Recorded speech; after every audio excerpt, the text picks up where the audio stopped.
Welcome to the Camper Dan Files. My name is Chris. We're going to be working on my 2015 Nissan Altima. We're going to be replacing the passenger side CV axle. Here is the replacement unit that we purchased off Amazon. It comes with the nut, castle nut, and also a cotter pin. The reason why we're replacing this unit is because the inner CV boot on the OEM unit that's on my 5th gen Altima, it's busted and it's slung grease everywhere under there.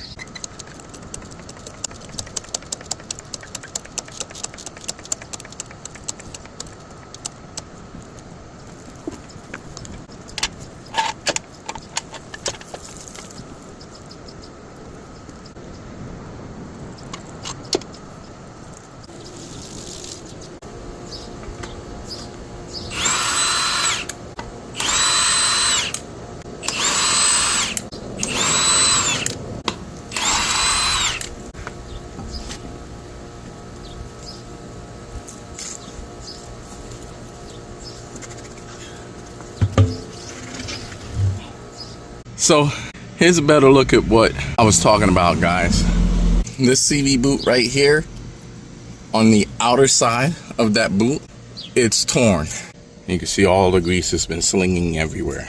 There's 2 fasteners in here that we're gonna have to remove, and that holds the inner CV in place, and then it goes into the transmission, as you can see way back there. So the first thing we're gonna work on is getting the brake line and the ABS cable removed here. ABS cable is easy, you just undo it. This we have to use a flathead screwdriver and a hammer to knock this little retention clip out. And then I'm gonna go ahead and get this cotter pin removed here, get this castle nut off, and get the actual nut for the outer CV axle removed. So let's go ahead and work on that now.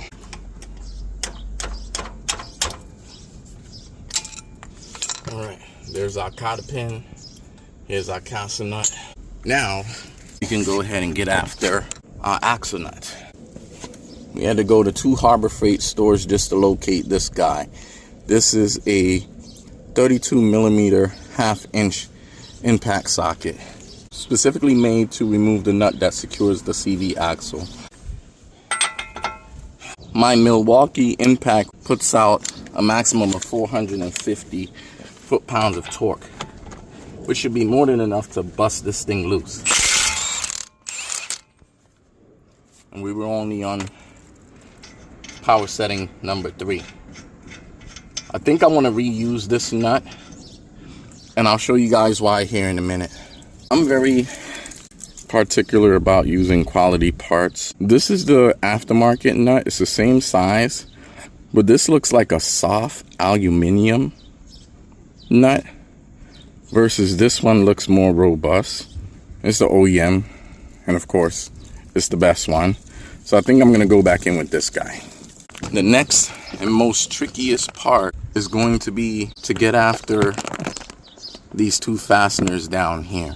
Before I even get to that though, I have to remove the knuckle from the lower segment of the strut here.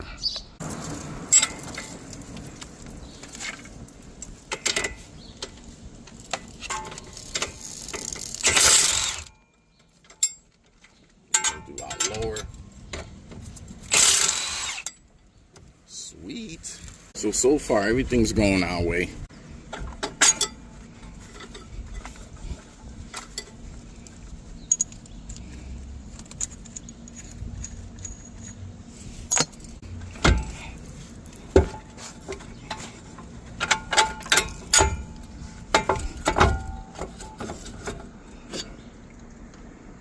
Yeah, you can see how the CV is moving. Uh-oh. Seems like it's a little season in our hub here too. So we're gonna wanna address that right now. We had to remove the sway bar end link, the upper portion that attaches to the strut. And we were able to get those fasteners loose. I've already taken out the one at the top. So we're just gonna reach in here. So when you get those two fasteners out, this bracket here will then slip out. That's what holds the inner CV in place. It's a little awkward, I know. You can't see every single bit of what's happening, but I assure you, you're not missing very much. Number one things that we want to do is ensure that the seal doesn't come out of the transmission, and you want to make sure you don't damage it. Let me try to tap out this axle.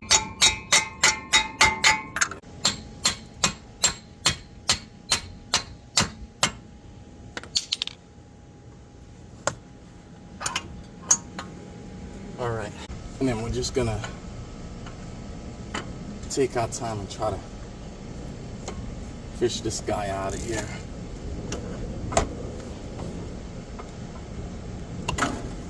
Perfect.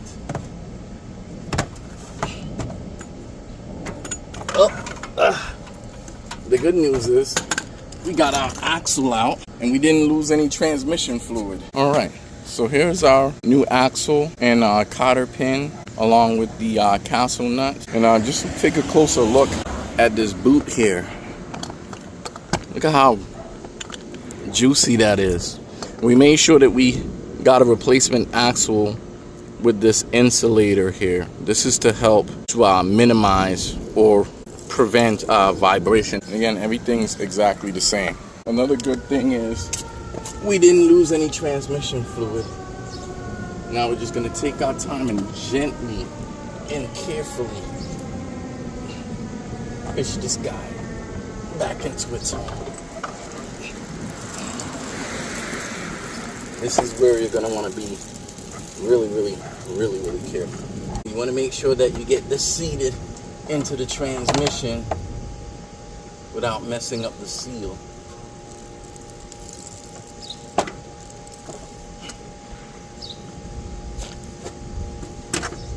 Once you have it in place, it should shove in relatively easily.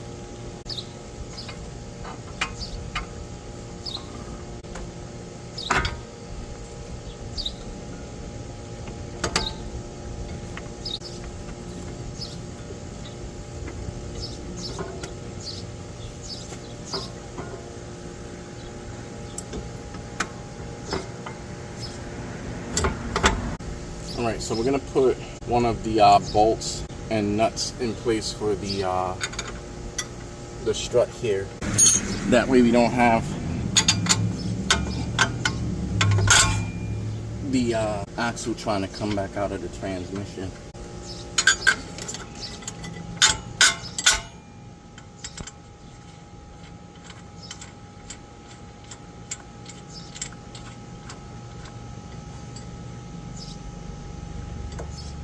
Try not to go too fast and skip over too much, but at this point you're just going to be putting everything back into place. The main thing that we're going to want to do first is get this bracket put back where it lives. So once you get that upper nut started, you'll then be able to get the bottom bolt in place. And again, you want to do this by hand.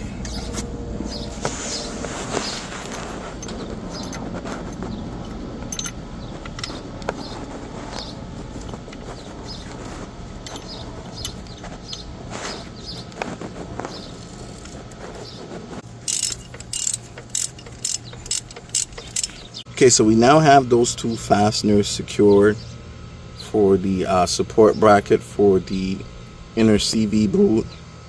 And if you look way back here, you see how the seal is sitting nice and flush. We don't have any fluid leaking, no nothing. That's what you want to see. You don't want to see that seal looking cattywampus or anything like that. Because if it's looking cattywampus, you're going to have issues. And the CVT is already weak enough. You don't want to inadvertently introduce any new issues here.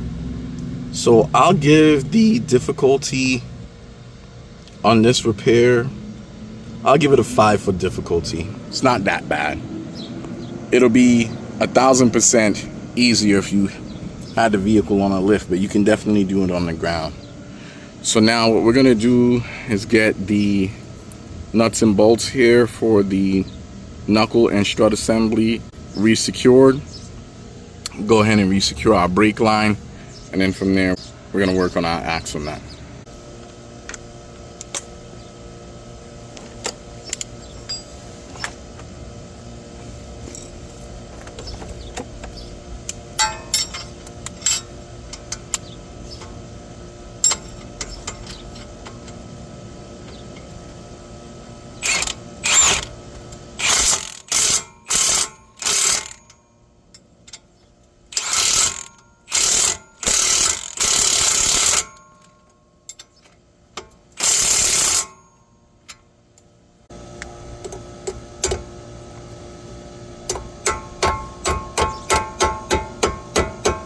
There, brake line's back on.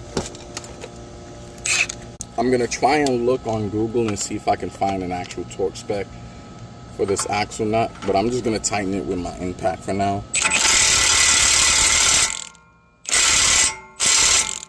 So now we're just gonna go ahead and torque our axle nut. You're gonna wanna have some way to stop the rotor from rotating. I just stick a screwdriver in mine.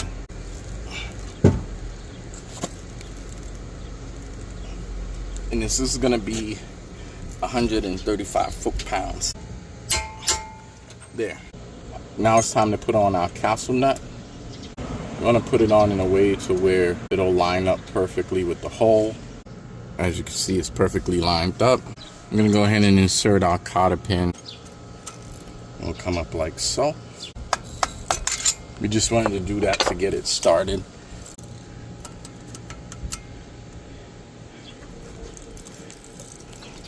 And then we'll just start bending.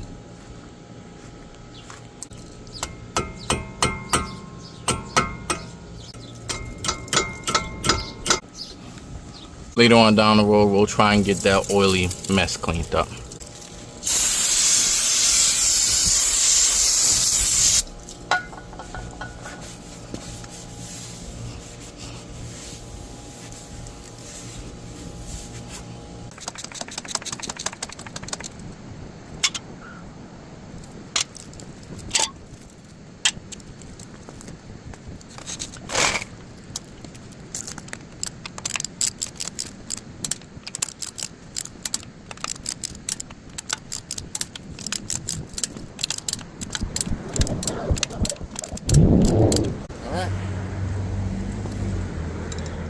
That's all she wrote, folks.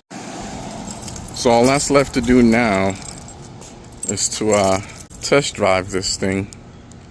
Make sure we don't hear any weird noises or feel any weird movements going on in the front end. I don't think we'll find anything, but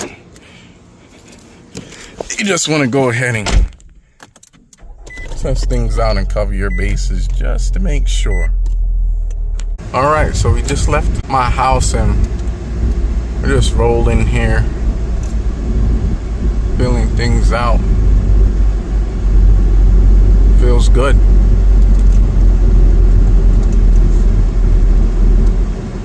I don't hear any strange noises,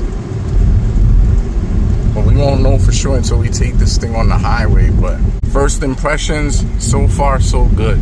Now for any of you guys that are faced with this particular issue with this CV axle going out, the passenger side CV axle, it's very common for that inner CV boot to tear. I'll be sure to stick a link in the description of the video for the replacement axle that I went with, and while we're at it, we'll also stick a link for the driver's side axle in the description also. Although we haven't replaced that one yet, that one still seems to be holding on just fine, but we'll probably wind up replacing it here soon, just for good measure, or we'll just let it ride until it fails. But like I said, the passenger side axle seems to be more of an issue than anything. I've seen people replace the driver's side axle, but like I said, it's mainly the passenger side one that gives issues. So I think we're gonna go ahead and end the video here, guys. I'm gonna continue the test drive, take this thing on the highway, get it up to 80 just to make sure everything's on the up and up. But so far so good. I'm not seeing any issues here.